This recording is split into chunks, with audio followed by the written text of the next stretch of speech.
Hi friends, welcome to Coco Lemon. നമ്മൾ ഇന്ന് discuss ചെയ്യാൻ പോകുന്ന ടോപ്പിക്ക് മിക്ക ഗർഭിണികൾക്കും ഉണ്ടാകുന്ന സംശയമാണ്. കുഞ്ഞു വയറിനകത്ത് എപ്പോഴാണ് അനങ്ങി തുടങ്ങുന്നത്, അതെപ്പോഴാണ് അമ്മമാർക്ക് ഫീൽ ചെയ്യാൻ സാധിക്കുന്നതെന്നും അതുപോലെ തന്നെ അമ്മമാർ ചെയ്യുന്ന ചില പ്രവൃത്തികൾ കുഞ്ഞിൻ്റെ അനക്കം കുറയ്ക്കാൻ സാധ്യതയുണ്ട്.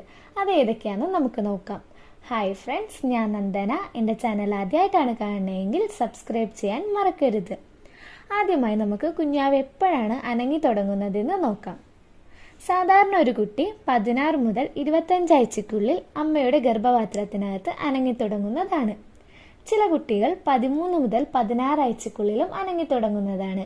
ഇത് തികച്ചും നോർമലാണ്. ഇനി കുഞ്ഞനങ്ങുന്നത് അമ്മയ്ക്ക് എപ്പോഴാണ് അറിയാൻ പറ്റുന്നതെന്ന് നോക്കാം. നിങ്ങൾ ആദ്യമായിട്ട് അമ്മയാകുകയാണെങ്കിൽ നിങ്ങൾക്കിതൊരു 18 മുതൽ 25 ആഴ്ചക്കുള്ളിൽ അറിയാൻ സാധിക്കുന്നതാണ്. ഇനി നിങ്ങളുടെ രണ്ടാമത്തെ പ്രഗ്നൻസി ആണ് അല്ലെങ്കിൽ മൂന്നാമത്തെ പ്രഗ്നൻസി ആണെങ്കിൽ നിങ്ങൾക്കിത് കുറച്ച് നേരത്തെ അറിയാൻ സാധിക്കുന്നതാണ്. ഏകദേശം ഒരു 16 ആഴ്ച മുതൽ 22 ആഴ്ചക്കുള്ളിൽ നിങ്ങൾക്കിത് അറിയാൻ സാധിക്കുന്നതാണ്. ഇനി കുഞ്ഞനങ്ങുന്നത് എങ്ങനെയാണ് നിങ്ങൾക്ക് ഫീൽ ചെയ്യുന്നതെന്ന് നോക്കാം. ചിലപ്പോൾ ഇതൊരു ബട്ടർഫ്ലൈ ഫീലിംഗ് ആയിട്ട് നിങ്ങൾക്ക് തോന്നാവുന്നതാണ്. അതായത് എന്തോ ഒന്ന് വയറിനകത്ത് ചിറകടിക്കുന്നത് പോലെ, അല്ലെങ്കിൽ എന്തോ ഒന്ന് നിങ്ങളെ ചവിട്ടുന്നത് പോലെ, കിക്ക് ചെയ്യുന്ന പോലെ നിങ്ങൾക്ക് ഫീൽ ചെയ്യുന്നതാണ്. അല്ലെങ്കിൽ എന്തോ ഒന്ന് ഉരുളുന്ന പോലെയോ അല്ലെങ്കിൽ ഗ്യാസ് ബബിൾസ് പോലെയോ നിങ്ങൾക്ക് ഫീൽ ആവുന്നതാണ്.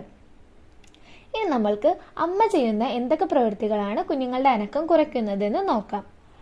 ഒന്നാമത്തേത് അമ്മയിലുണ്ടാവുന്ന പോഷകക്കുറവാണ്. അമ്മ കറക്റ്റായിട്ട് പോഷകങ്ങൾ അടങ്ങിയ ഫുഡ് കഴിക്കുന്നില്ല, അല്ലെങ്കിൽ ബ്രേക്ക്ഫാസ്റ്റ് എന്തെങ്കിലും സ്കിപ്പ് ചെയ്തിട്ടുണ്ടെങ്കിൽ കുഞ്ഞിൻ്റെ അനക്കം ഇത് താൽക്കാലികമായിട്ട് കുറയ്ക്കുന്നതാണ്.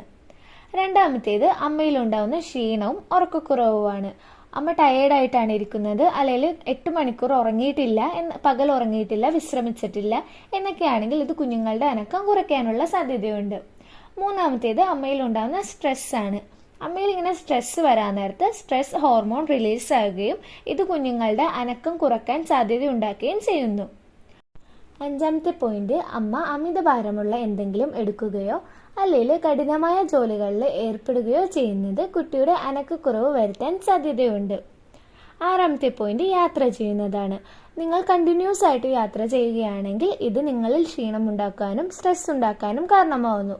ഇത് കുട്ടിയുടെ അനക്കക്കുറവിന് കാരണമാവുന്നതാണ്. അതുകൊണ്ട് തന്നെ കുറേ നേരം ഒരേ പൊസിഷനിൽ യാത്ര ചെയ്യാതിരിക്കാൻ ശ്രദ്ധിക്കുക. കുറച്ചു നേരം എണീറ്റ് നടക്കുവാനും അതുപോലെ തന്നെ കൈയും കാലൊക്കെ ഒന്ന് നിവർത്താനും ഇടയ്ക്കിടയ്ക്ക് ആഹാരം കഴിക്കുവാനും വെള്ളം കുടിക്കുവാനും നിങ്ങൾ മറക്കരുത്.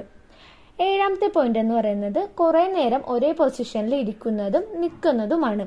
ഇത് കുഞ്ഞിന്റെ അനക്കക്കുറവിന് കാരണമാവുന്നു. നിങ്ങൾ ഒരേ പൊസിഷനിൽ കുറേ നേരം നിൽക്കുന്നതും ഇരിക്കുന്നതും പ്ലാസന്റയിലേക്കും യൂട്രസിലേക്കുള്ള ബ്ലഡ് ഫ്ലോ കുറയ്ക്കുന്നു.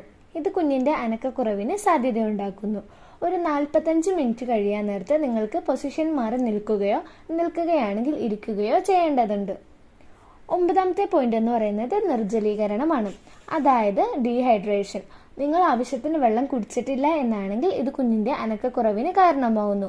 ഒരു ദിവസം ഗർഭിണികൾ മിനിമം 8 ഗ്ലാസ് വെള്ളമെങ്കിലും കുടിക്കേണ്ടതുണ്ട്. 10ാമത്തെ പോയിന്റ്, അമ്മ ടൈറ്റ് ആയിട്ടുള്ള വസ്ത്രങ്ങൾ ധരിക്കുന്നതാണ്. 11ാമത്തേത് കഫേന്റെ അമിത ഉപയോഗമാണ്. അമിതമായി കഫേൻ ഉപയോഗിക്കുന്നത് അമ്മയുടെ രക്തക്കുഴലുകൾ ചുരുങ്ങാനായിട്ട് സാധ്യതയുണ്ട്. ഇത് പ്ലാസന്റയിലേക്കും കുഞ്ഞിലേക്കുമുള്ള ബ്ലഡിന്റെ ഫ്ലോ കുറയ്ക്കുന്നതാണ്. അടുത്ത പോയിന്റ് 12ാമത്തേത്, ചില ടാബ്ലറ്റ്സിന്റെ ഉപയോഗം ഗർഭിണികളിൽ കുഞ്ഞിന്റെ അനക്കക്കുറവിന് കാരണമാവുന്നു. അതുകൊണ്ട് തന്നെ നിങ്ങൾ ഗർഭിണിയാണെന്നറിയുന്ന നിമിഷം മുതൽ ഏതെങ്കിലും രോഗത്തിനൊക്കെ ഡോക്ടറിനെ കാണാൻ നേരത്ത് നിങ്ങൾ ഗർഭിണിയാണെന്ന് എടുത്തു പറയേണ്ടതുണ്ട്. അപ്പോൾ അതിനനുസരിച്ചുള്ള ഗുളികകൾ മാത്രമേ അവർ പ്രിസ്ക്രൈബ് ചെയ്യത്തുള്ളൂ. അടുത്ത പോയിന്റ്, ചൂടുള്ള ക്ലൈമറ്റും കുഞ്ഞിന്റെ അനക്കക്കുറവിന് കാരണമാവുന്നു. ചൂടുള്ള ക്ലൈമറ്റിൽ നിങ്ങൾ ധാരാളം വിയർക്കുകയും അതുവഴി നിങ്ങൾക്ക് ഡീഹൈഡ്രേഷൻ സംഭവിക്കുകയും ചെയ്യുന്നു.